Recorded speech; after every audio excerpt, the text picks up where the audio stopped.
Alors mon livre, c'est la première et la seule biographie consacrée à Cyril Hanouna, qui est le champion toute catégorie de l'audience télé aujourd'hui. Alors cet ouvrage raconte à la fois son enfance, sa jeunesse, ses débuts, qui ont été à la fois compliqués, en même temps plein de passion de sa part, parce qu'il voulait absolument être dans la télévision, dans le petit écran comme on dit. Et c'est un livre à la fois rempli d'anecdotes, de confidences, de témoignages de proches.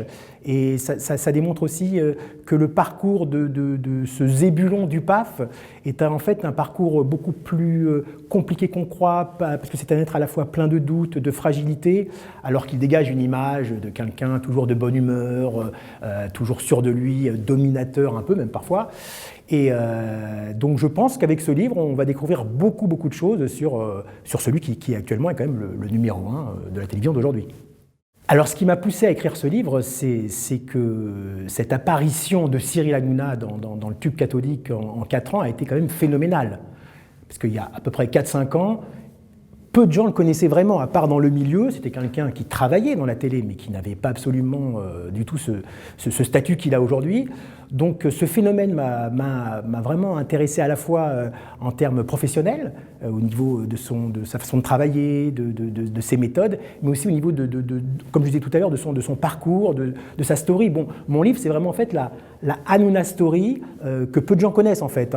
À mon avis, ce qui est à l'origine du phénomène Hanouna, c'est que c'est une personnalité totalement hors norme, totalement incontrôlable, qui ne correspond à aucun code de la télévision d'aujourd'hui, qui se permet tout, avec un culot et une audace qu'on aime ou qu'on n'aime pas. Moi, je n'ai pas fait un livre de fan, je ne suis pas un Hanounalâtre, comme je dirais. Je suis pas Hanouna n'est pas mon idole. Mais justement, ce qui est intéressant dans ce phénomène d'Hanouna, c'est qu'en 4 ans, alors qu'il n'était pas du tout la star qu'il est aujourd'hui, même la superstar, c'est quand même quelqu'un qui a, ça on le sait, qui a quand même réussi à signer un contrat avec le groupe Bolloré de 250 millions d'euros. C'est quelqu'un qui a réussi à s'imposer avec sa propre personnalité, son naturel, en mettant en avant ses origines. Parce que bon, c'est quand même un Français de la diversité, c'est quand même le seul animateur de la télévision française qui aujourd'hui se permet de dire des mots en arabe sur l'antenne, et son public le reprend. Donc c'est quelqu'un qui est vraiment multicarte, multiforme, multidivers, et cette personnalité, c'est justement ça qui, je trouve, est à l'origine de ce phénomène. Il correspond un petit peu à une France d'aujourd'hui. Je crois que les gens se reconnaissent un petit peu en ce personnage qui est issu de la banlieue, du 9-3.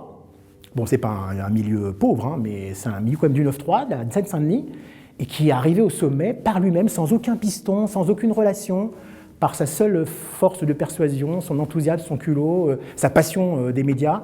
Et je pense que c'est une enquête à la fois objective, c'est-à-dire qui n'est ni positive ni négative, mais c'est une enquête journalistique que j'ai voulu faire.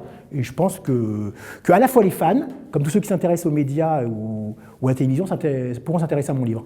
Quelle suite on peut imaginer à Cyril Hanouna ? Eh bien justement, j'en parle dans mon livre, c'est que normalement, c'est prévu, bon, il commence d'ailleurs à en parler un peu d'ailleurs, ce qu'il a devancé un petit peu mon livre, c'est que, mais j'en parle encore dans mon ouvrage, dans 3 ou 4 ans, il sera certainement directeur d'une des chaînes de Canal+. Parce que, comme je le révèle dans mon livre, c'est un deal qu'il a établi avec Yannick Bolloré, qui est son ami maintenant, qui est le fils de Vincent Bolloré. Il y a un deal qui s'établit entre eux, c'est qu'il sera normalement soit directeur de C8, soit directeur adjoint des programmes de Canal+. Enfin, il a un avenir, de toute façon, bien tracé au niveau de son avenir professionnel. Bon, il est déjà chef d'entreprise, il a une société de production, mais son avenir, c'est, je pense, d'arrêter l'antenne et d'être directeur d'une chaîne ou producteur tous azimuts. Bon, là, il prépare un projet un peu plus absurde, un peu plus gaguesque, mais je ne sais pas s'il va le confirmer. En tous les cas, à l'époque où j'ai écrit le livre, il y a quelques semaines encore, c'était dans les tiroirs. C'est qu'il pourrait éventuellement être candidat, mais de façon comique, à la Coluche, au présidentiel de 2017. Ça, c'est un projet qu'il a dans les cartons. Ira-t-il jusqu'au bout ? On verra.